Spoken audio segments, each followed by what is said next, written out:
Kompas Petang berlanjut, saya Tifal Solesa. Dalam pidato di depan peserta Rakernas kelima PDI Perjuangan, Ketua Umum Megawati Soekarno Putri menyapa secara khusus putrinya Puan Maharani.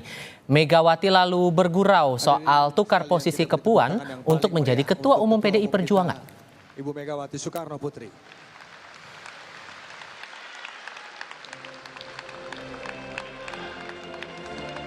Mbak Puan, saya bilang pada Mbak Puan sebagai Ketua DPR, wah pergi ke luar negeri terus. Tapi itu kerja loh, bukannya jadi turis.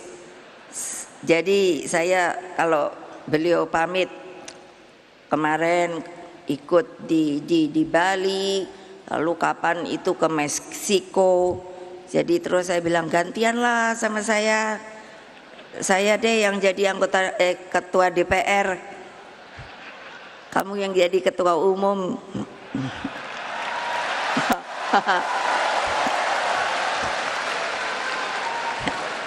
Lo enak-enak aja, masa saya yang disuruh nongkrong di sini terus keadaannya gonjang-ganjing nggak jelas.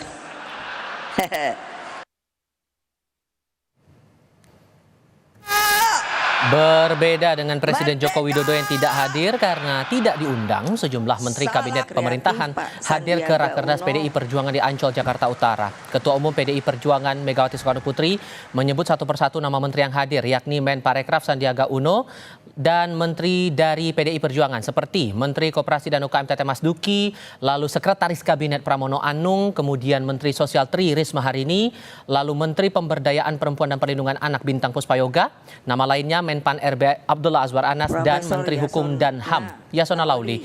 Mega pun menyebut sejumlah nama tokoh yang hadir dalam acara ini seperti Capres dan Cawapres Ganjar Mahfud, Ketua DPP PDI Perjuangan Puan Maharani, lalu Andi Wijayanto dan mantan Panglima TNI Andika Perkasa.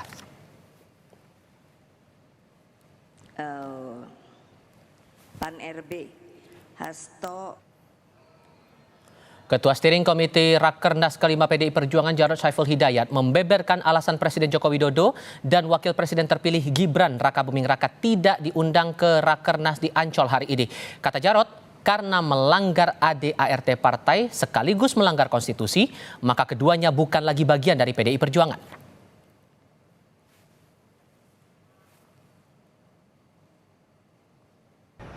Apabila ada di antara kita anggota partai yang kemudian melanggar konstitusi, melanggar etika dan moral, maka dia sudah bukan menjadi bagian dari keluarga besar PDI Perjuangan, karena sudah bertentangan bukan hanya pada ADART partai, tapi pada konstitusi negara. Ketua Umum PDI Perjuangan Megawati Soekarno Putri menyatakan Rakernas kelima partai perlu mendengarkan suara akar rumput untuk menentukan sikap partai terhadap pemerintahan Prabowo Gibran 5 tahun ke depan. Sikap PDI Perjuangan terhadap pemerintahan ke depan tentu harus dicermati dengan seksama. Partai harus mendengarkan semua suara akar rumput, dari yang berteriak-teriak sampai sayup-sayup, dan terus berjuang bagi terlembaganya demokrasi yang sehat. Inilah bagian daripada skala prioritas kita di Rakernas kelima ini. Apa yang saya pikirkan saat ini lebih pada tanggung jawab agar berbagai persoalan yang berkaitan dengan perekonomian rakyat mendapat perhatian serius. Selain suara arus bawah, pidato Ketua Umum PDI Perjuangan Megawati Soekarno Putri dalam Rakernas kelima partai di Ancol hari ini memberi arah sikap politik partai terhadap pemerintahan Prabowo Gibran, atau dengan kata lain menentukan apakah partai akan bergabung dengan pemerintahan mendatang atau berada di luar pemerintahan. Rakernas kali ini juga menarik dicermati karena untuk pertama kalinya Presiden Joko Widodo tidak diundang menyusul perbedaan dukungan di Pilpres lalu. Kami akan bahas bersama dengan para narasumber. Bergabung saat ini politisi PDI Perjuangan Masinton Pasaribu dan pengamat politik Ahmad Khairul Umam. Selamat sore semuanya, apa kabar? Selamat sore Mas Tifal. Baik, terima kasih Mas Umam sudah bergabung. Kami masih berupaya untuk memperbaiki komunikasi kami dengan Mas Hinton Pasaribu yang saat ini berada di Arena Rakernas di Ancol, Jakarta Utara. Mas Umam, kita selama ini belum mendengar secara langsung sebetulnya pernyataan resmi dari Ketua Umum Megawati soal posisinya dengan Jokowi begitu. Dengan tidak hadirnya atau tidak diundangnya Presiden Jokowi, apakah ini bisa dikatakan bahwa Bu Mega sudah tutup buku, tidak punya urusan, tidak punya hubungan lagi dengan Jokowi? Mas Tifal, saya pikir statement dari Bu Mega tadi sudah clear. Tutup buku itu sudah menjadi sebuah sikap yang memang terrepresentasikan secara tidak langsung. Meskipun semua kalimat itu dibungkus dalam kalimat-kalimat yang sifatnya implisit atau secara tidak langsung. Tetapi apa yang tadi disampaikan oleh Bu Mega, pihak yang goyah-goyah dalam pendirian, yang balelo, dan kemudian ada pengusiran secara tidak langsung dengan kalimat yang sangat tegas. Keluar kamu, maka besar kemungkinan kalimat pengusiran itu adalah kalimat yang secara implisit dialamatkan kepada Joko Widodo dan juga lingkaran terdekatnya, dalam konteks ini adalah keluarganya. Nah, oleh karena itu statement ini adalah sebuah penegasan untuk kesekian kalinya sikap dari PDIP dan juga Bu Mega yang begitu tegas, begitu keras kepada Joko Widodo dan juga keluarganya. Nah, adapun mengapa semua kalimat ini dibungkus dalam statement yang sifatnya implisit, maka besar kemungkinan hal itu disebabkan oleh sikap dari PDIP untuk tidak keluar langsung dari pemerintahan saat ini. Karena bagaimanapun juga tampaknya PDIP masih merasa bahwa dirinya adalah kekuatan politik yang menjadi backbone utama dari kekuasaan yang ada saat ini. Yang memenangkan, yang memberikan political guarantee selama ini untuk menghadirkan pemerintahan. Maka tidak dibungkus dalam sebuah statement resmi, sikap resmi, keputusan resmi secara legal formal bahwa pemberhentian kepada pemberhentian kepada Jokowi dan lingkarannya dilakukan oleh DPP PDIP saat ini. Nah, ini tampaknya sengaja dilakukan mengulur waktu sampai kemudian nanti di momentum akhir pemerintahan Presiden Joko Widodo, disitulah kemudian besar kemungkinan jika kemudian dilakukan statement terbuka, termasuk juga secara legal formal dibutuhkan surat resmi pemberhentian oleh DPP, tampaknya momentumnya akan ada di ujung sari. Karena banyak komentar pedas dalam pidato 1 jam 22 menit saya catat begitu dari pukul 15.08 sampai 16.30 tadi. Komentar pedas itu bilang susah bertahan di PDI Perjuangan, berani karena pribadinya mantap, tidak goyang-goyang seperti Anda katakan tadi. Bahkan disebutkan gak usah zona nyaman-nyaman melulu. Ini tudingannya apakah kepada personal saja atau mungkin ada pihak lain yang mungkin juga dituding di sini. Tapi jawabnya nanti ya Mas ya. Kita sampai menunggu kehadiran Mas Hinton Pasaribu untuk diskusi bersama kami. Usai jeda berikut.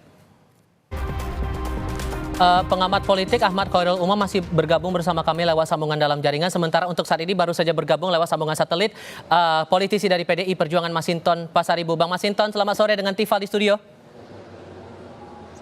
Ya, selamat sore Bung Tifal. Untuk Rakernas kali ini kan tidak diundang nih Presiden Jokowi dalam acara kali ini, sehingga bisa dikatakan Bu Mega sudah tidak punya urusan lagi, sudah tutup buku hubungan dengan Pak Joko Widodo? Ya, tentu agenda Rapat Kerja Nasional kelima PDI Perjuangan 24-26 Mei 2024 ini adalah bagian dari konsolidasi internal partai. Nah, tentu yang diundang adalah kader-kader yang memiliki kesetiaan terhadap ideologi, memiliki kesetiaan terhadap konstitusi, dan memegang teguh nilai-nilai dan komitmen perjuangan PDI Perjuangan tentunya seperti itu. Nah, bagi kami tentu ya memaknai Rakernas 5 PDI Perjuangan seperti yang disampaikan oleh Ibu Ketua Umum Ibu Hajah Megawati Soekarno Putri, bagaimana semangat dan api perjuangan nan tak kunjung padam, api perjuangan untuk memperjuangkan nyalanya demokrasi sebagai obor yang menerangi rakyat, api perjuangan untuk mewujudkan kesejahteraan buat masyarakat, api perjuangan yang harus terus-menerus ya digaungkan untuk menyalakan demokrasi, menjaga reformasi sejak 98 lalu. Nah, jadi bagi kami adalah momentum Rakernas ini adalah peneguhan komitmen kami tentang nilai-nilai demokrasi, nilai-nilai kerakyatan dan kebangsaan Indonesia. Seperti itu, Bung. Termasuk peneguhan posisi partai nanti di pemerintahan ke depan, apakah akan bekerja sama dalam pemerintahan? Kalau bahasa dari Bu Mega tadi tidak ada istilah oposisi atau koalisi, apakah akan bekerja sama dengan pemerintahan mendatang atau justru akan di luar pemerintahan, Bang Mas Hinton? Ya, tentu menyangkut sikap politik itu nanti akan dibahas dalam rangkaian agenda Rakernas 5 PDI Perjuangan ini. Nah, ada 3 agenda besar. 1, membahas tentang sikap politik PDI Perjuangan. 2, membahas tentang program dan agenda kerakyatan ya yang harus diperjuangkan oleh PDI Perjuangan, bagaimana tentang kedaulatan energi, kedaulatan pangan, kesehatan, pendidikan, dan lain sebagainya. Itu yang harus diperjuangkan oleh PDI Perjuangan. Kemudian juga menyangkut agenda momentum persiapan pilkada bulan November 2024 nanti. Nah, tentu bagi kami ya 3 agenda itu yang menjadi concern pembahasan dari 5.255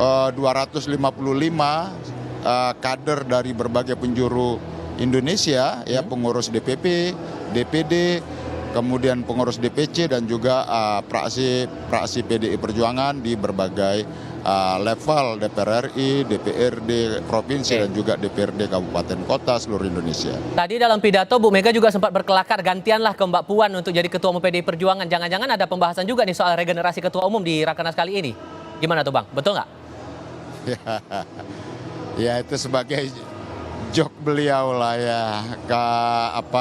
Gantian deh Ibu Puan jadi ketua umum, saya kata Bu Mega jadi ketua DPR, tapi kan ya Ibu Mega kan ya nggak mungkin sebagai ketua DPR kan begitu, karena beliau bukan anggota DPR RI kan gitu. Ya itu lebih pada joke, artinya juga bahwa partai ya secara organisasi juga menyiapkan proses regenerasi partaian. Tapi itu kan nanti dalam agenda pembahasan Kongres tentunya ya, bukan di forum Rakernas ini seperti itu. Oke, Mas Umam, kalau Anda membaca pernyataan atau pidato dari Bu Mega dalam durasi 1 jam 22 menit itu sudah jelas belum arah partai ini akan kemana nanti dari pemerintahan Prabowo Gibran? Halo Bung Tipa. Mas Tifal, iya. Ya, Mas Umam, Terkait dengan silakan. konteks arah partai PDIP, saya pikir sudah sangat clear. Statement dari Bu Mega tadi memberikan catatan yang sangat kritis. Ada cukup banyak hal-hal yang sangat fundamental, terutama terkait dengan praktik kekuasaan saat ini. Bahkan dianggap praktik kekuasaan saat ini dianggap telah mirip atau bahkan memiliki kemiripan dengan praktik-praktik pada era authoritarian. Nah, itulah yang kemudian menjadi gugatan dari Bu Mega. Hal itu juga ditunjukkan dalam beberapa hal. Salah satu yang menjadi concern dari Bu Mega adalah bagaimana penggunaan instrumen kekuasaan yang condong menjadi alat kekuasaan dan politik, yang justru itu membuat salah satunya pemilu dianggap oleh Bu Mega tadi sudah dimanipulasi, dijalankan dalam praktik yang abu-abu dan lain sebagainya. Nah, kalau misal kemudian PDIP dalam konteks ini konsisten terhadap cara pandang Bu Mega ini, maka besar kemungkinan ke depan PDIP akan mengambil sikap oposisi, kecuali kemudian nanti ada manuver dan lain sebagainya. Tapi kalaupun kemudian terjadi manuver, maka besar kemungkinan itu justru akan menjadi serangan balik kepada PDIP karena dianggap goyah, tidak konsisten dengan apa yang menjadi keyakinan perjuangan politik. Tapi kemudian kalau kita kaitkan lagi dengan pernyataan Pak Hasto, disebutkan bahwa kalau masalah sikap oke, akan dibahas dalam Rakernas, tapi masalah keputusan bisa jadi di Rakernas ini atau di tahun depan saat Kongres berjalan. Anda menangkapnya ini membaca situasi dulu baru menetapkan putusan atau gimana? Halo. Ya, dalam konteks ini memang bisa ini dianggap sebagai waiting time ya. Jadi dalam konteks bagaimana kemudian nanti membaca situasi. Kalaupun kemudian PDIP masih kemudian membuka ruang kompromi, negosiasi dengan pemerintahan baru, maka besar kemungkinan akan ada ekspektasi yang berbeda. Ekspektasi yang berbeda itu adalah di mana posisi PDIP tetap bisa menjadi bagian dari pemerintahan, tetapi meminta porsi untuk tetap bersuara kritis. Karena ada elemen yang di dalam kekuasaan saat ini yang tampaknya tidak sejalan dengan apa yang menjadi keyakinan PDIP. Nah, ini yang kemudian tampaknya bisa menjadi sebuah alat bargaining position. Bisa jadi karena kedekatan Bu Mega dengan Pak Prabowo, maka kemudian bangunan komitmen itu dilakukan di saat yang sama itu akan menjadi alat untuk menggebuk balik Pak Jokowi dan lingkaran terdekatnya. Bang Masinton, tadi ada pandangan dari Mas Umam bahwa kayaknya nih PDI Perjuangan di pemerintahan berikutnya bakal jadi oposisi di luar pemerintahan. Singkat saja, di akar rumput juga permintaannya sama begitu? Ya, nanti itu masih dalam agenda pembahasan ya, tapi intinya adalah bahwa seperti yang disampaikan oleh Bu Megawati, demokrasi itu membutuhkan check and balances. Butuh kontrol, pengawasan. Demokrasi itu adalah bagaimana kita mewujudkan kedaulatan rakyat itu sendiri. Nah, tentu dalam aspek politik itu pun kita tidak boleh melepaskan aspirasi-aspirasi ya atau kehendak-kehendak dari rakyat banyak itu. Seperti itu, Bung. Bang Masinton, terima kasih, kami apresiasi Anda sudah meluangkan waktu bersama kami di agenda Rakernas kali ini, sudah berbincang bersama kami. Mas Umam juga terima kasih sudah hadir dalam diskusi kami kali ini. Selamat sore semuanya. Ya, sama-sama, terima kasih.